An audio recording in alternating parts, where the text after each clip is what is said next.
hablar de este tema, tengo el placer de darle la bienvenida a dos, yo no sé si el presidente se refería a ustedes, querido Kurt, querido Julio, pero en cualquier caso les doy la bienvenida. En primer lugar, a mi querido Kurt Hagbart, escritor y periodista. ¿Cómo estás, querido Kurt? Muy bien, mi querido amigo. Un gran gusto estar nuevamente contigo en este mes de los jueves. Perfecto. Y también va a estar con nosotros Julio Broniman. ¿Cómo estás, Julio? Pues un gusto de estar aquí en esta mesa de análisis. Mucho gusto, Jaime, no habíamos coincidido aquí en Sin Censura. Un gusto, un honor estar aquí, desde luego, como siempre, con mi buen amigo Kurt. Un saludo y un abrazo, y también agradecerle a toda la audiencia, a todos los que ya están conectados y están poniendo toda su atención en esta transmisión que está arrancando. Bueno, quisiera empezar con Kurt. Pues fíjate, Kurt, que decíamos que Lenia Batres Guadarrama es una mujer que tiene 59 años, ya tiene un largo recorrido como política, ha sido miembro de Morena desde siempre, estuvo en el movimiento Resistencia acompañando al presidente, fue también parte integrante del Partido Socialista Unificado de México, fue activista universitaria, activista vecinal en la Ciudad de México. Y la pregunta es, ¿bastará con que Lenia Batres Guadarrama llegue a la Suprema Corte para conseguir darle un golpe de timón, o se va a tener que enfrentar con el ala conservadora de la Suprema Corte? ¿Qué te parece esta designación? Sí, Jaime, me parece una muy buena designación por las razones que acabas de esgrimir, ¿no? Además, tiene mucha experiencia ahí como consejera adjunta en la oficina de la presidencia, como asesora del gabinete de AMLO cuando era jefe del gobierno, asesora a Claudio Sheinbaum, conoce íntimamente el gobierno tanto de la ciudad como el gobierno federal desde diferentes ángulos y con una gran experiencia no solamente de abogada, sino también, como bien mencionas, de activista, ¿no? Y eso está bien, porque es importante que los ministros de la Corte no pierden de vista, no pierden su contacto con la gente en la calle, ¿no? La gente que está intentando pulsar a la transformación, ¿no? Como hemos visto, lamentablemente, pues demasiados ministros llegan ahí con todas las prebendas y todos los grandes salarios, ¿no? Y se creen como una cúpula dorada, ¿no? Una casta, ¿no? Y pierden cualquier contacto que hayan tenido con el pueblo, con los movimientos y con las injusticias que siguen imperando en demasiadas partes del país. Entonces, celebro la decisión, ¿no? Eso dicho, va a tener que seguir enfrentando un cabal conservador en la Corte. Es decir, los números no cambian tanto, ¿no? Ella va a reemplazar a Arturo Saldívar, ¿no? Que ya de por sí era un consejero más afín a la 4T, más hacia la izquierda en términos de sus decisiones jurídicas, no todas, pero muchas, ¿no? Entonces, esta decisión en sí no va a cambiar el número de los ministros en su totalidad, pero no dudo en que vaya a ser una gran voz, ¿no? A favor de los principios de la justicia en la Corte. Y pues mi opinión es que el Senado, la oposición en el Senado, no jugaron muy bien sus cartas, ¿no? Como bien sabemos, el presidente ofrece una terna que el Senado puede rechazar o aceptar o rechazar, ¿no? Con su mayoría calificada. Si no, el presidente manda otra terna, ¿no? Por eso, normalmente lo que la oposición haría sería de escoger lo que ellos consideran el menos peor de la terna, sabiendo que, pues, si rechazan esta terna, el presidente va a enviar otra terna, y si rechazan esta terna, el presidente va a escoger el ministro o la ministra con sus propias facultades presidenciales, ¿no? Me parece que la decisión lógica habría sido que escogieran o que dieran sus votos al que pues les parecía menos, ¿no? Menos mal para ellos, ¿no? No lo hicieron, dijeron no a la segunda terna. Y creo que la idea fue intentar retratar, para los que no conocen el mecanismo constitucional en México, como ahí está el presidente autoritario, ¿no? Escogiendo por primera vez la ministra por dedazo, mira qué autoritario, mira qué dictador, ¿no? Bueno, ya envió sus ternas, ¿no? Pudieron haber escogido y no lo hicieron. Entonces, pues el ministro se tuvo que escoger, ¿no? Entonces, creo que esta fue su jugada. No me parece que haya sido una jugada exitosa. Yo creo que la gente bien entiende cómo funciona eso, ¿no? Y vaya, el presidente tuvo todas sus facultades para escoger, para mí, a una muy buena ministra, Jaime. Pues, y coincido con tu análisis, querido Kurt. Yo creo que, al igual que tú, que la oposición jugó mal su estrategia, porque al final del día, pues le entregaron en bandeja de plata la decisión al presidente. Julio, querido Julio, ¿cómo te imaginas tú que va a ser la llegada de Lenia Batres a la Suprema Corte? Te lo digo porque evidentemente, como bien decía Kurt, los actuales, bueno, los magistrados que conforman la mayoría de la Suprema Corte, pues son magistrados que se consideran a sí mismos miembros de una aristocracia, ¿no? Incluso Norma Piña considera, si a tenor, por ejemplo, del informe que presentó ayer Norma Piña, algunos miembros de la Suprema Corte se consideran a sí mismos primos interpares, ¿no? Ante el Poder Legislativo y el Poder Ejecutivo. Y con este tipo de actitudes, con atmósfera de afeites, de aristócratas, de aires de aristocracia, ¿tú crees cómo llegará Lenia Batres a una atmósfera enrarecida? ¿Sabrá adaptarse a las condiciones adversas a las que vaya a la Suprema Corte?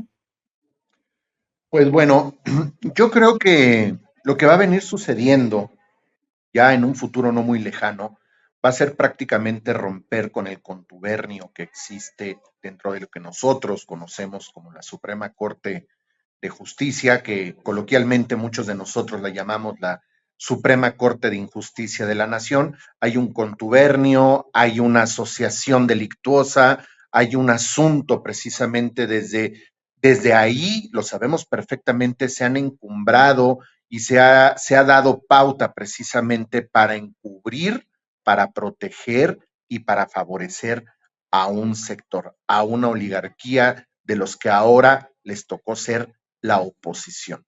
Y bueno, pues es prácticamente una de las últimas trincheras que les queda.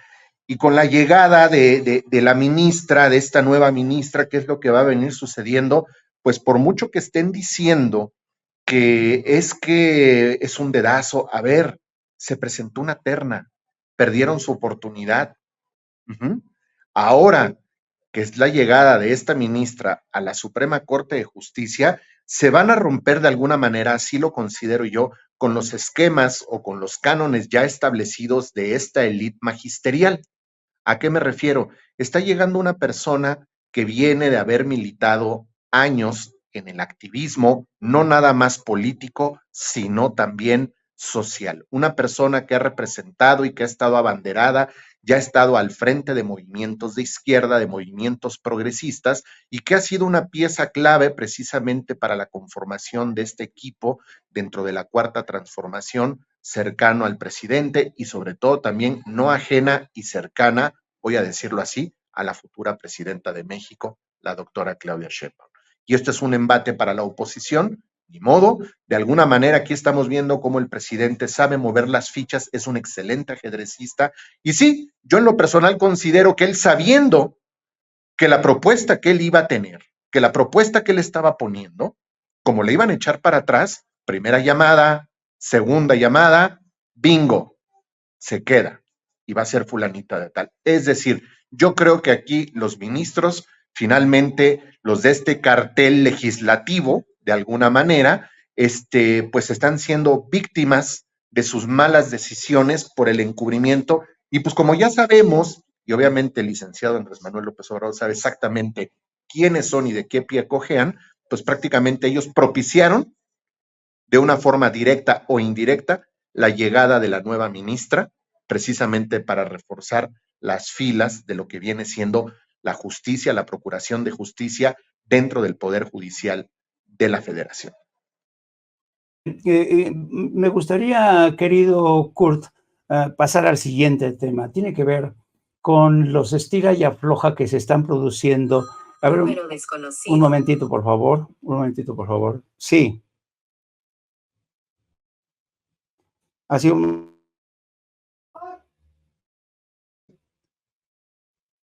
Ya salen, ya salen. Una disculpa, Kurt. Es que como estamos solos, mi esposa y yo en casa, no hay quien responda al teléfono. Bueno, te quería decir, Kurt, hay otro tema que hemos estado al pendiente de este tema en el curso de las últimas, diría yo, semanas, y tiene que ver, uno, con la batalla que se está librando en el Congreso de la Ciudad de México para ratificar o no a Ernestina Godoy como fiscal general de la Ciudad de México. Pero hoy mismo nos sorprendía a todos nosotros la noticia con la renuncia de Adrián Rubalcaba al PRI. Adrián Rubalcaba, como tú sabes, era delegado del PRI en la Coajimalpa. Se ha señalado que es el novio, tinieblo, lo que tú quieras, de Sandra Cuevas.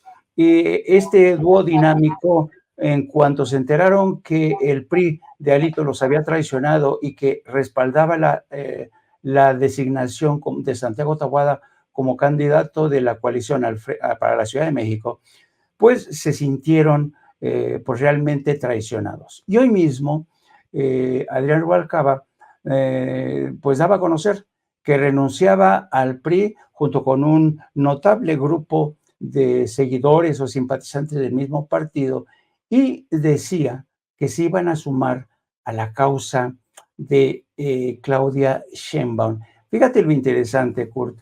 Ayer mismo, cuando se estaba debatiendo en el Congreso de la Ciudad de México la ratificación de Ernestina Godoy, llegó el momento en que Morena toma la decisión de romper y posponer el debate.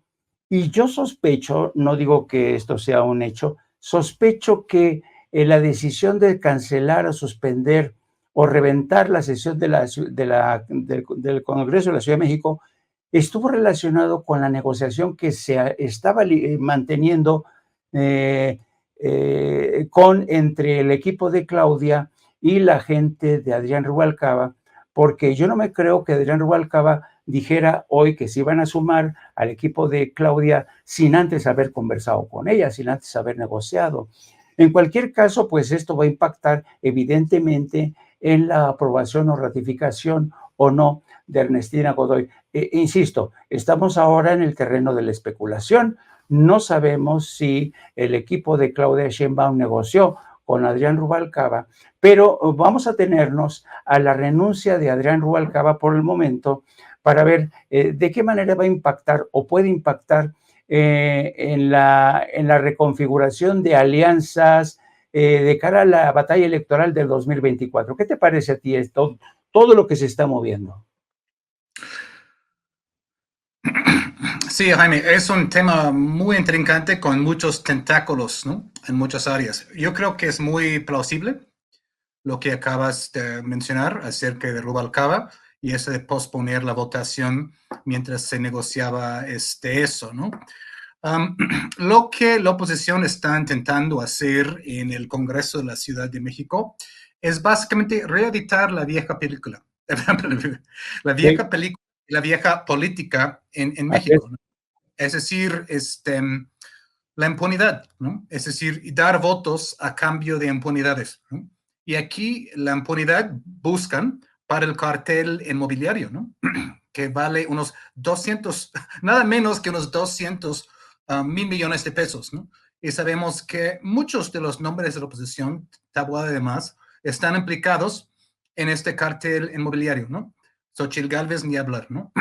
Todo esto del asunto de permisos, de construcciones ilegales, incluso peligrosas, ¿no? Usando, ¿no?, su poder, ¿no?, como un enorme conflicto de interés para evadir reglamentos, normas, enriquecerse personalmente, ¿no? Es decir, esta es la quinta esencia de la vieja política en México, que tenemos que padecer todos que vemos aquí todas esas décadas, ¿no? Y por eso, pues, sabemos que hay tanta construcción irregular en todo el país, ¿no? Pero el cartel inmobiliario es, es el símbolo de esta corrupción en el Medio Hidalgo, en algunas de las delegaciones más ricas de la ciudad, ¿no? Con gran impunidad de la que gozaron o pensaban gozar bajo las delegaciones que controlan, ¿no?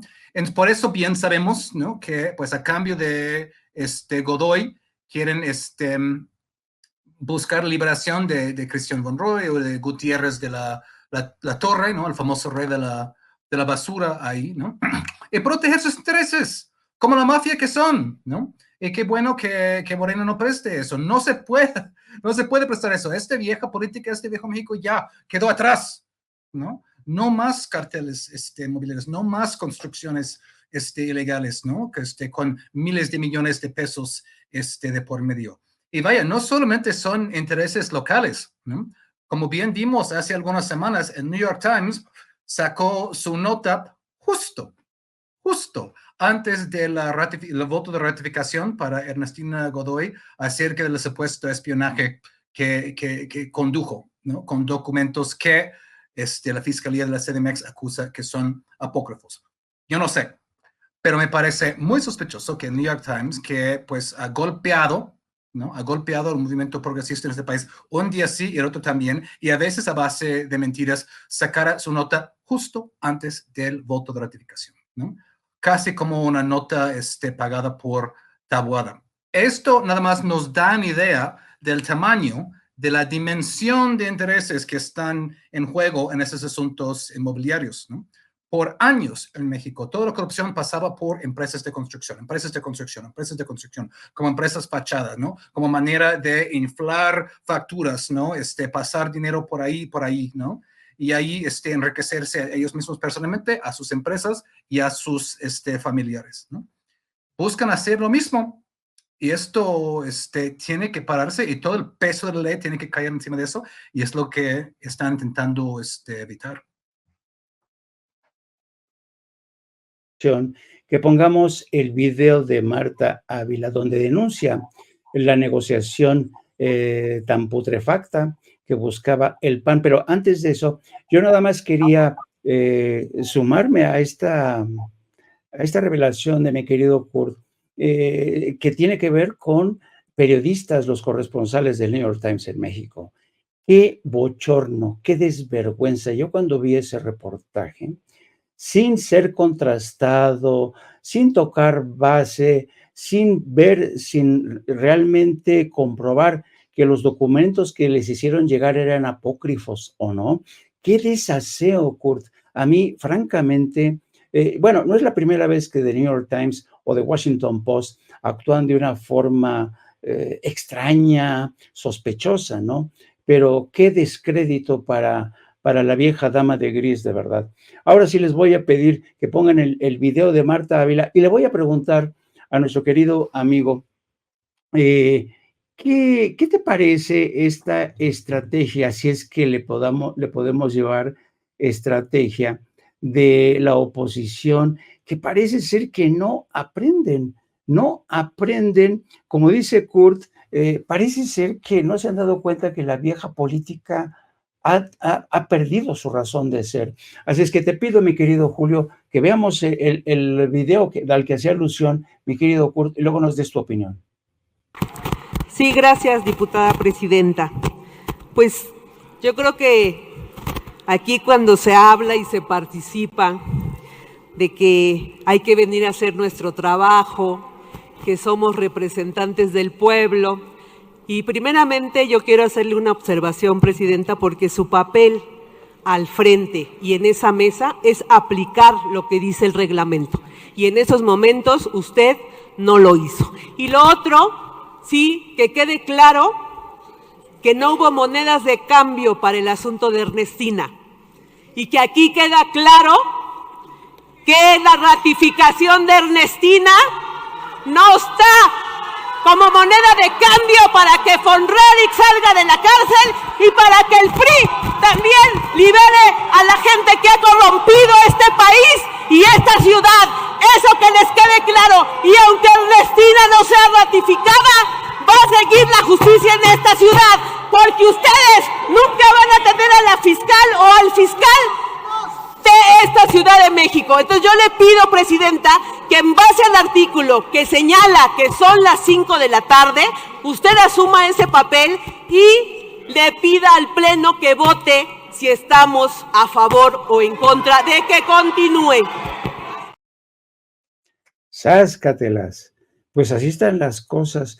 Y yo me sigo preguntando, ¿realmente el PAN cree que va a poder tener éxito echando mano de el viejo saco de trampas que siempre han tenido el PRI y el PAN, querido Julio? Pues bueno, acabamos de ver y somos testigos ya ahorita, esto ya está muy viral en las redes sociales, como este discurso de Marta Ávila de alguna manera es bastante directo, bastante congruente, bastante contundente con lo que está diciendo, porque pues yo creo que nos hemos dado cuenta claramente que a lo que viene siendo los ahora opositores al PRIAN, obviamente hay un asunto de contubernio y de encubrimiento a todo lo que viene siendo el asunto del cartel inmobiliario y debemos de tomar en cuenta, y ya lo sabemos perfectamente, que alguien que ha tomado las directrices y la batuta precisamente para hacer las averiguaciones, para tener las pruebas, para darle seguimiento a este caso con relación al asunto del cartel inmobiliario, que ya viene de muchos años atrás, principalmente en la alcaldía Miguel Hidalgo y que de alguna manera también se ha ido replicando en otras alcaldías, es hoy por hoy Ernestina Godoy. Ha tomado esas directrices, ha tomado esa batuta y obvio la van a tratar y la van a querer bajar de la contienda. Hace poco inclusive estuvieron, el mismo New York Times estuvo diciendo, la misma prensa internacional estaba diciendo acerca de unas llamadas y de que habían solicitado espionaje telefónico y todo este tipo de cosas. ¿Por qué? Porque es parte, no me gusta usar esta palabra, pero no hay otra más que es parte de su golpeteo político, es parte de lo que ellos necesitan para estarse cubriendo o para estarse protegiendo los unos a los otros, porque simple y sencillamente lo que están generando con ese supuesto encubrimiento es quedar cada vez más evidenciados. Por eso estamos viendo que no quieren que llegue, no les conviene que llegue, y con el asunto del discurso de esta representante por parte de la coalición, que es un discurso bastante contundente, ok, si en algún momento no llegara, la fiscalía no va a quedar en manos de ustedes. La justicia ya no va a quedar y no puede y no debe quedar en manos de lo que viene siendo la oposición, porque lo que quieren es nuevamente, al igual que en la Suprema Corte, seguir teniendo el poder y el control de la misma, aquí en la fiscalía también, precisamente para su beneficio. Entonces, ahorita estamos viendo que los de la oposición, pues simple y sencillamente no van a querer, no están esperando, no quieren que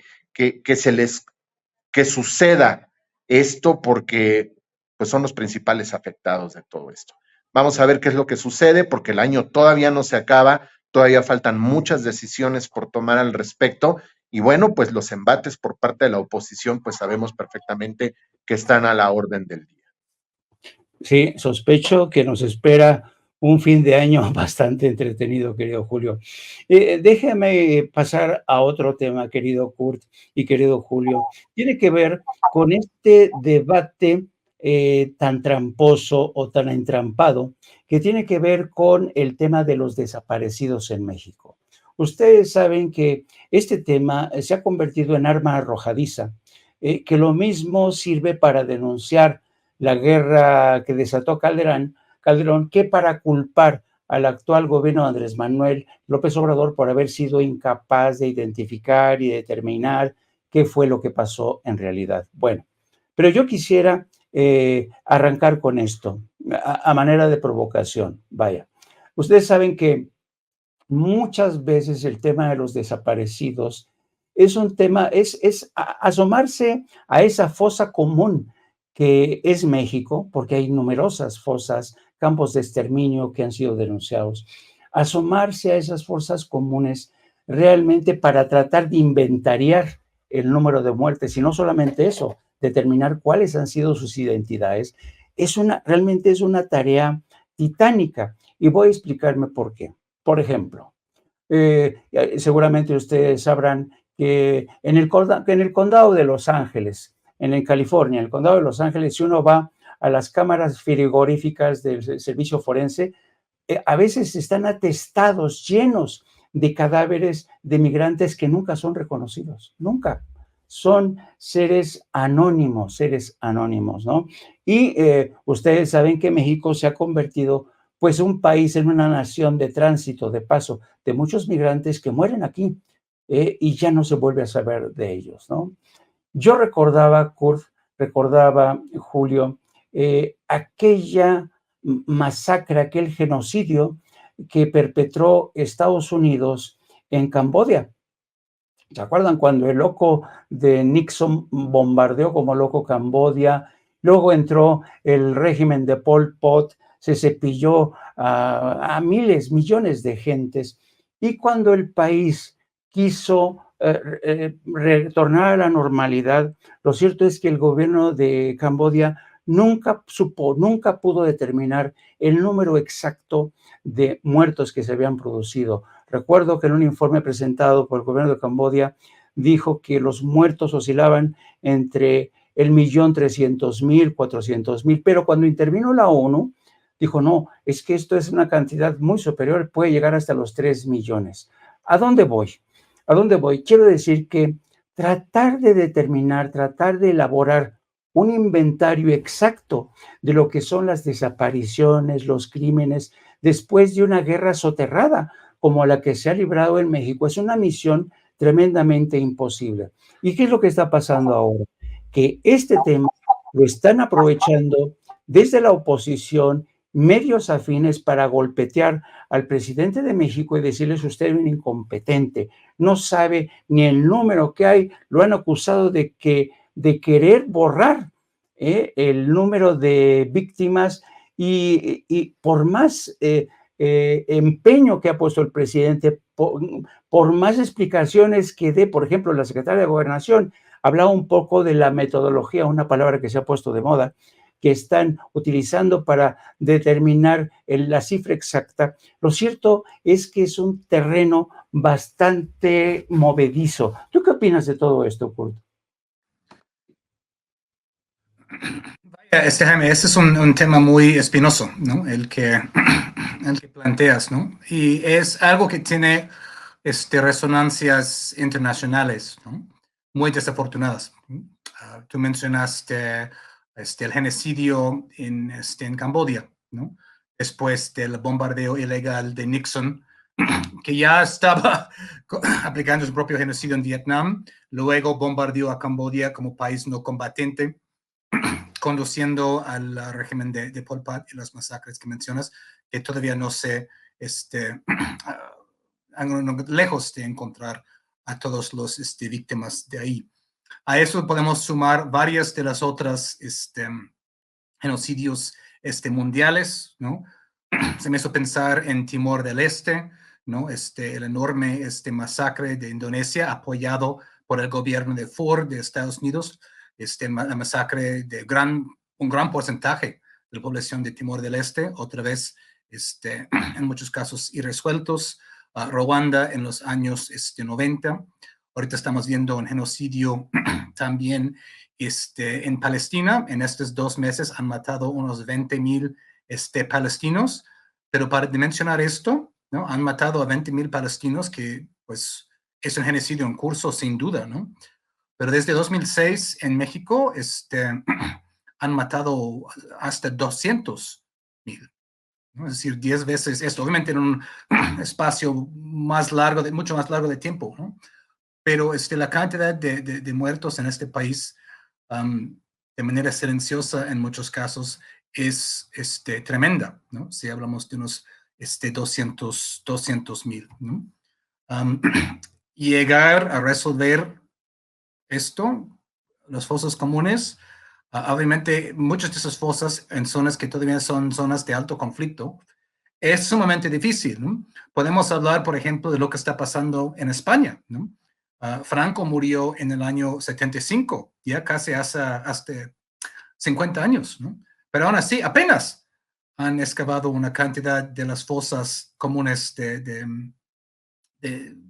la guerra civil ahí, en muchos casos con grupos comunitarios, porque no contaban con apoyo del gobierno en absoluto durante muchos años. Y apenas andan en esa tarea. Es una tarea muy... Es decir, pensemos eso, 50 años después de la muerte de Franco, y siguen en eso, de excavar fosas y identificar a las víctimas. Es decir, es una tarea lamentablemente de largo plazo, y todos quisiéramos que se hiciera más rápido, ¿no? No podemos subestimar el dolor de los familiares, ¿no? Han dicho varias veces que es una cosa tener un cuerpo para sepultar, ¿no? Y para rezar y visitar, ¿no? Es muy otro de no saber, ¿no? Dónde está tu familiar, tu esposo, tu padre, tu madre, tu hijo, tu hija, ¿no? Entonces uno entiende absolutamente el dolor de los familiares que quieren identificar los cuerpos de sus víctimas para darles un sepulto digno, ¿no? Y cristiano si profesan, ¿no? En medio de tanto dolor, ¿no? Desatado por una guerra contra el narcotráfico absolutamente necesaria en este país, ¿no? Con armas de Estados Unidos, ¿no? Usados por alguien que llegó, pues, desencadenada por alguien que llegó espuriamente a la presidencia, ¿no? Y convirtió el país en un campo de guerra, una fosa común, ¿no? Me parece muy lamentable, ¿no? Si es que hay esas voces que mencionas que están intentando politizar eso para sus propios fines miserables, ¿no? Porque fue la oposición que mucho hizo para desencadenar esta guerra en el país, ¿no? Que causó tanta muerte, tanto sufrimiento, ¿no? Y que no paró el flujo de drogas, no paró a la violencia, todo el contrario, todo el contrario, ¿no?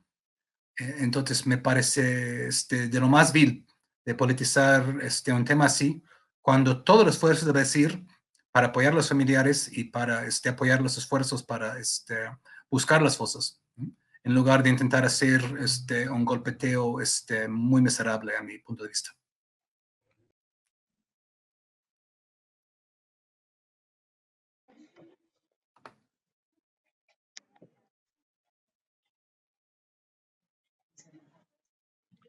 Bueno, ¿me escuchan? Pues bueno, con la noticia, no sé si están enterados, acaba de haber un microsismo en la Ciudad de México hace unos cuantos minutos, por eso tuve que poner en pausa mi pantalla, mi audio y todo esto. Al parecer, este sismo se registró con un posible epicentro dentro de la Ciudad de México, por lo cual no sonaron las alarmas, no sonaron las alertas. Aquí en el lugar donde yo me encuentro, pues es un lugar, un espacio, es una sala de juntas, es un espacio de alguna manera un tanto público. La gente a cargo del área de protección civil, pues tuvieron que sonar las alarmas internas para todos salir al patio. Todo está afortunadamente muy bien. Nada más fue el puro susto, pero quiero mencionar que también a inicio de esta semana se registraron 3 microsismos seguiditos, prácticamente en menos de 10, 15 minutos, con un intervalo muy, muy corto de tiempo y con epicentro también en la zona sur de la Ciudad de México, más o menos hacia la zona de Mixcoac. Ahorita donde yo me encuentro es la alcaldía Coyoacán y es un lugar donde sí se sintió bastante, bastante fuerte, pero no pasó más que el susto y hay que estar pendientes porque parece ser que ya se activaron los protocolos precisamente para estar atentos y alerta por parte de las autoridades. Pues sí, gracias Julio por entrar al rescate. Se me vino también abajo a mí la señal momentáneamente. Sí. Sospecho que por todo esto, gracias de verdad.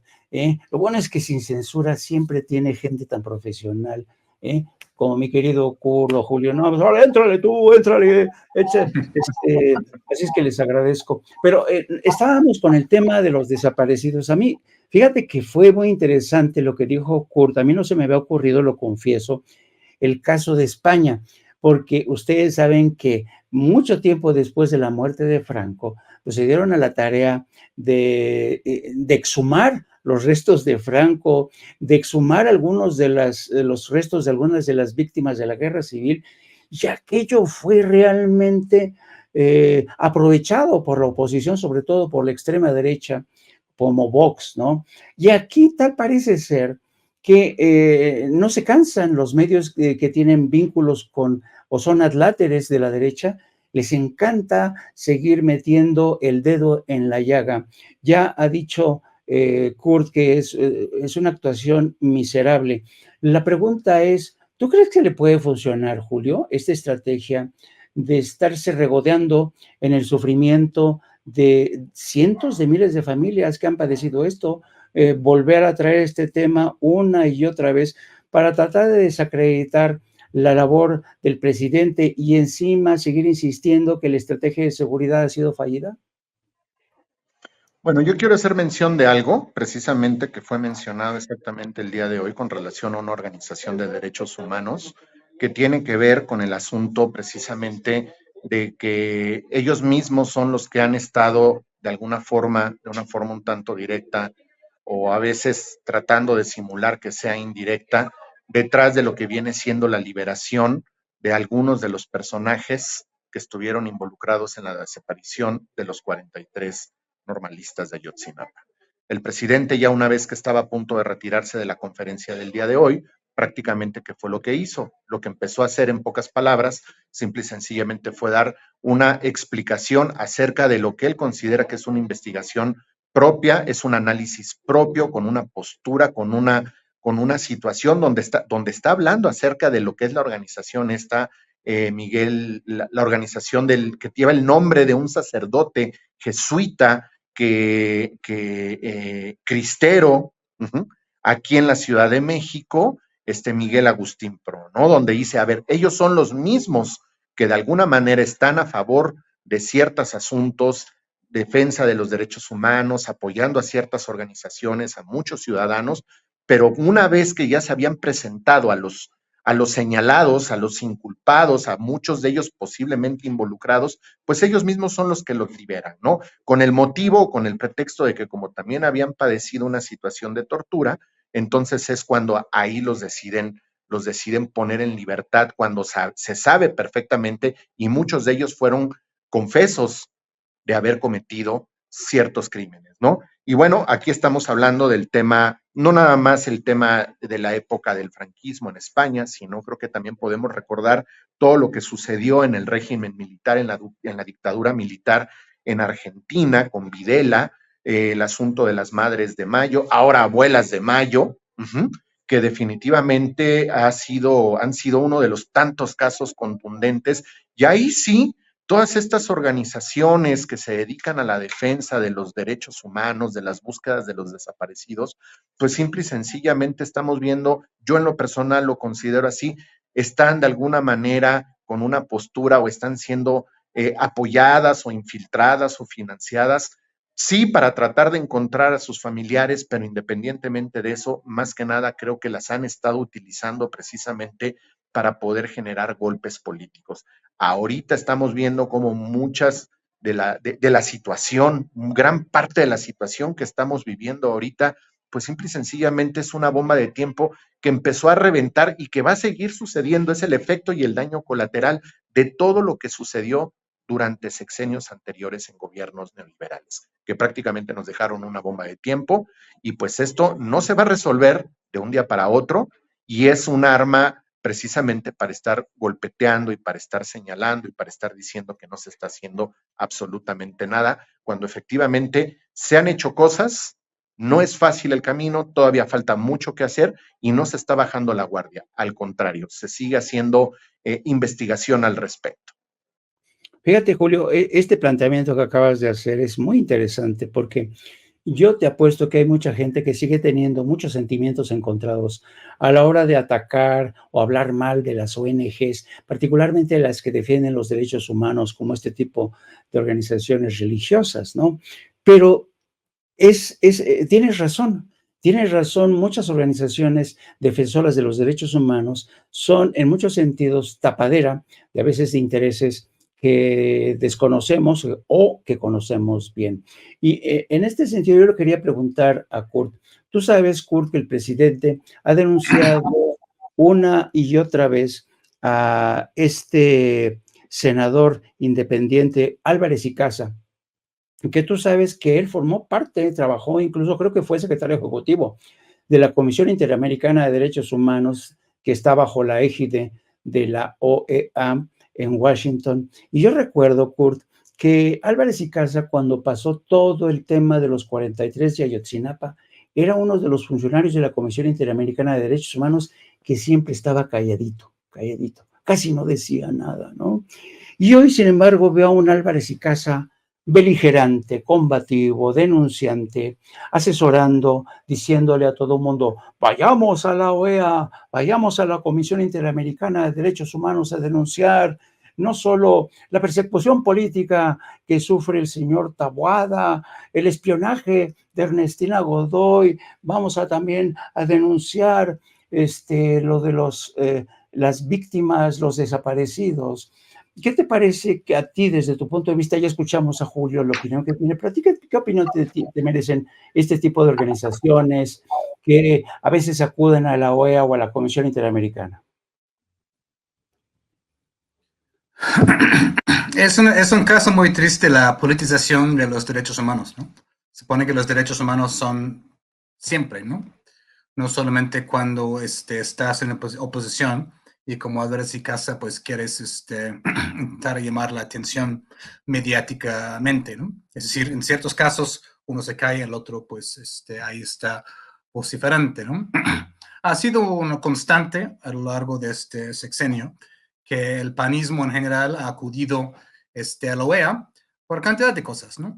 Levi Telles, López Rabadán, ¿no?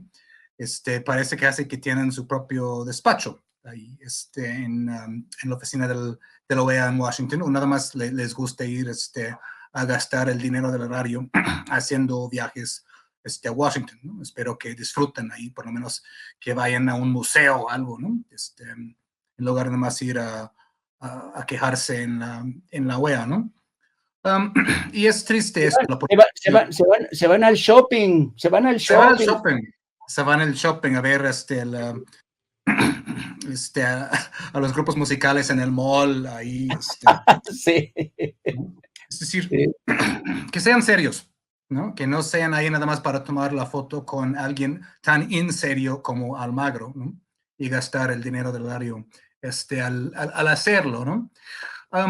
Y eso es algo que, vaya, derechos humanos en muchos casos puede ser usado como una arma, ¿no? Puede ser usado como un arma o como escudo, ¿no?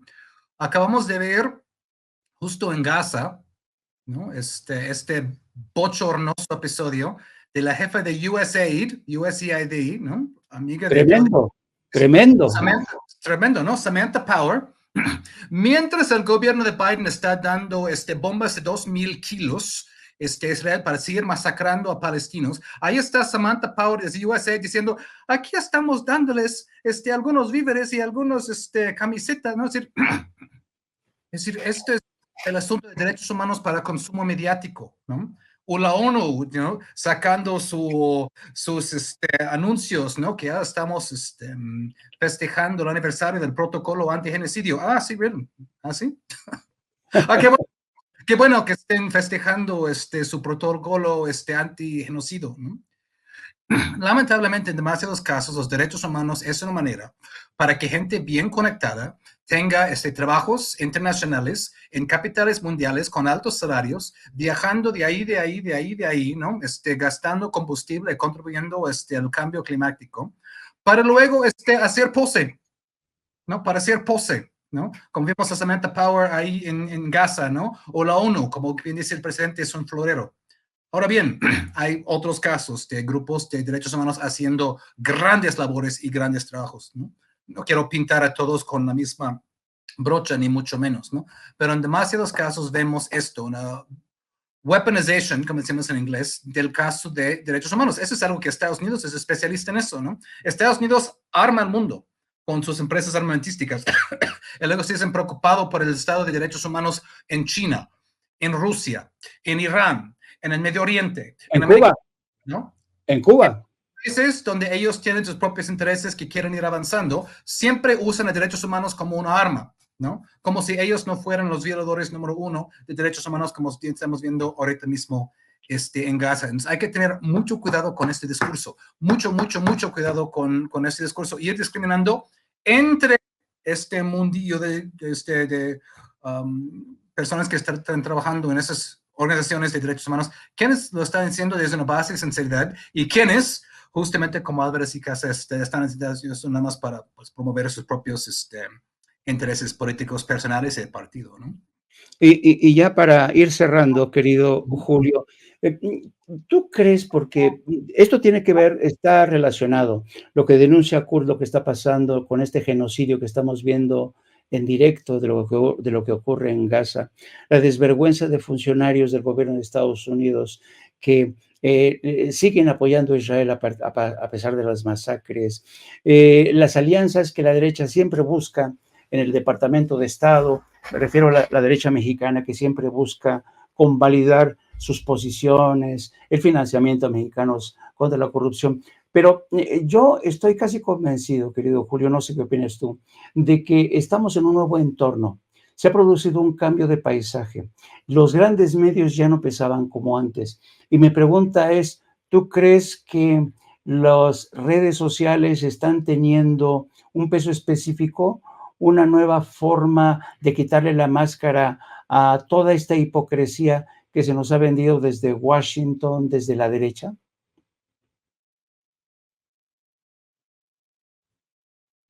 Tu micrófono, Julio. Perdón. Con relación a lo que estamos, al tema que se está tocando ahorita, me viene a la mente y saco a colación algo que ha sido muy interesante. Yo recuerdo que cuando empezó, ya estaba iniciado el conflicto en Ucrania, ciertos sectores de lo que viene siendo el bando ahora opositor fueron a hacer turismo de guerra. Sí. Fueron algunos legisladores de la bancada panista, del bando ultraconservador, como dice el presidente, y es muy bien dicho, del bando de los neoporfiristas, yo los llamaría inclusive los huertistas. Fueron Sí. precisamente este grupo de huertistas, fueron a Ucrania a hacer turismo político. Incluso Denis Dresser en algún momento fue y se entrevistó con unos chavos así como en Ucrania, abrazó a un militar, se fotografió con él, con el mismo Zelensky, pero como si ellos fueran los embajadores de México ante el mundo, cuando en realidad ni siquiera lo son.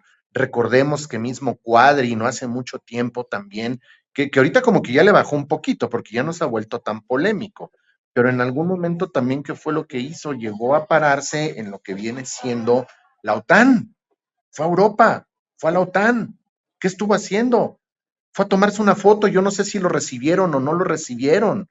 Incluso fue al panteón donde están los restos de Porfirio Díaz, se tomó una fotografía exigiendo y pidiendo que sean repatriados. A ver, momento.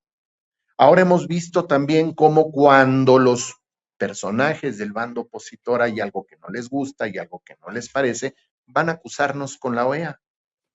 Ya les dio por eso. Piensan que con irse a tomar una foto, entregar un documento, ya nos están afectando. Pues no, señores, simple y sencillamente están las investigaciones de Nancy Flores, de Contralínea, con el tema de ayer, que fue muy polémico en la mañanera, que no es nueva esa nota, donde efectivamente existe un financiamiento de lo que vienen siendo ciertos sectores, organizaciones, a manera de organizaciones no gubernamentales que reciben financiamiento de Estados Unidos, y todo ese recurso lo están canalizando precisamente para mexicanos a favor de la corrupción. Eso es lo que están haciendo. Eso es bien sabido ya desde hace mucho tiempo, ¿no? Entonces, ese tipo de cosas no las denuncian, pero cuando las cosas no son como ellos quieren, cuando las cosas se les salen de control, que se sienten ofendidos, van con su papá Almagro, que también es muy irónico, porque Almagro fue secretario de Relaciones Exteriores de Mújica. Entonces, y ahora vean dónde está en la OEA. Y la OEA, pues de alguna manera, ha sido una organización que se ha dedicado y ha estado detrás de muchos loafers, detrás de muchos intentos para derrocar, y lo han logrado, para derrocar gobiernos progresistas democráticamente electos en América Latina. Y aquí yo recuerdo que durante las elecciones intermedias del 2021 estuvieron presentes a manera de observadores electorales. Tuvieron cercanía y acercamiento con Lorenzo Córdoba en aquel entonces y también con gente ligada y cercana al señor X. Entonces, pues bueno, yo creo que eso va a seguir sucediendo, nos van a seguir yendo a acusar a cada rato, simple y sencillamente. Y bueno, pues ahora sí que este financiamiento que ha estado llegando, como dice Kurt, aquí, bueno, que llegó aquí a México, pues vean qué curioso, es muy cuestionable la postura del gobierno de Estados Unidos. Por un lado, fíjense, por un lado, entregando armamento y a través de sus organizaciones supuestamente no gubernamentales como la USAID, organizaciones buena ondita, querer resarcir y venderse como si fueran empáticos con las víctimas que ellos mismos están propiciando. Así es.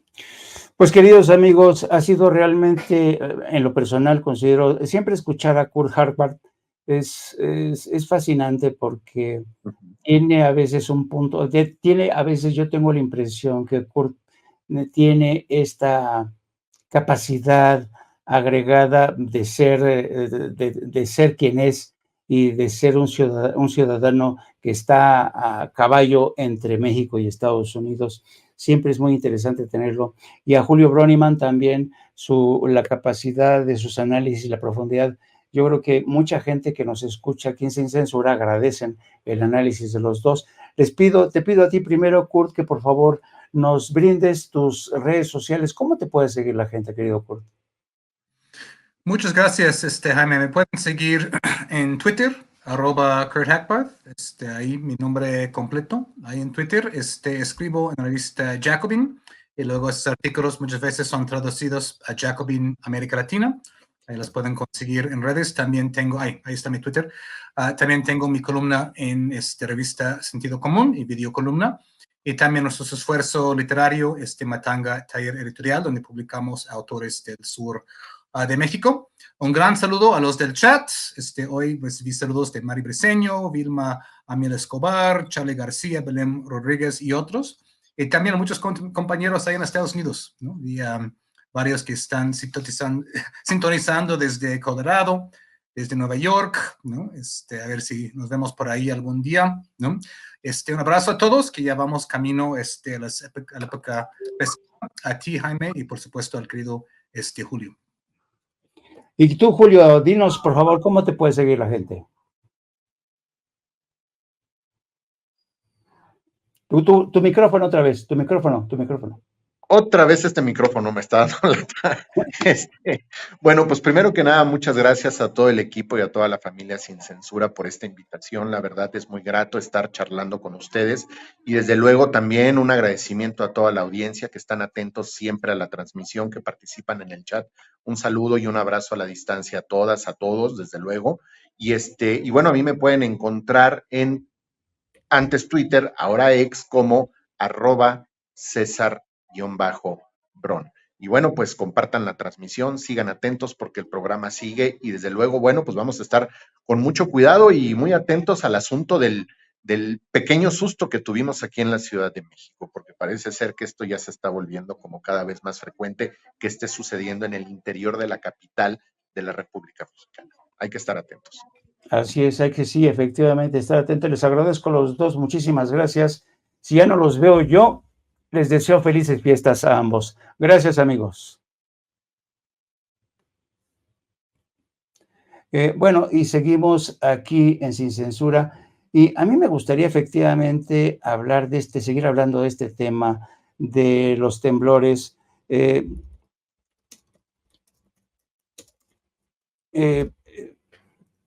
Porque, como decía Julio, ya son 2 días que se están produciendo estos temblores. Y lo interesante del caso es que están surgiendo porque tienen un efecto dispar, ¿no? Por ejemplo, en el sur de la ciudad se siente mucho menos que en ciertas partes. Por ejemplo, en la Benito Juárez se siente más, o en la colonia de Doctores, ¿no? Y esto tiene que ver con la estructura misma de los suelos en la Ciudad de México. Ustedes saben, por ejemplo, en el sur de la Ciudad de México, gracias a la erupción del volcán Iztle, pues hace 1700 años dejó toda una capa de piedra volcánica, y por eso mismo muchas edificaciones están más firmes, más consolidadas. No así en algunas partes de la Benito Juárez. Y precisamente estaba escuchando una entrevista de Sabina Berman, que se llama Largo Aliento, el programa que tiene el Canal 11, con la todavía fiscal general Ernestina Godoy, a raíz justamente de la investigación que se siga contra el cártel inmobiliario. Y en esa entrevista, Ernestina Godoy reconoce que una de las grandes preocupaciones al indagar sobre la construcción de inmuebles ilegales que llevó a cabo Santiago Taboada y todos sus compinches, una de las principales preocupaciones del gobierno de la Ciudad de México, de Claudia Sheinbaum, cuando era jefe de gobierno, era justamente que muchos de estos edificios que no respetaron los límites y que ponían más pisos y ganaban más altura para enriquecerse todos ellos, es que lo cierto es que al construir edificios más elevados en las zonas como Benito Juárez, que son muy sísmicas, pues los principales afectados eran los ciudadanos, ¿no? Por donde es donde se sienten más fuertes las sacudidas. Y hoy, a ver, ¿por qué no podemos un video de cómo fue el día de hoy esta sacudida, querida gente de producción? A ver si lo podemos ver, por lo menos algunas imágenes de lo que ocurrió hoy.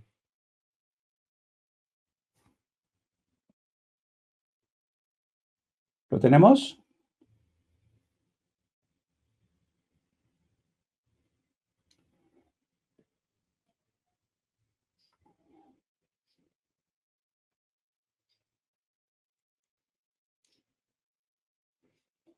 Bueno, voy a esperar a la gente de producción. Me dicen, por favor, me avisan cuando lo tengan. Miren, y mientras tanto, estábamos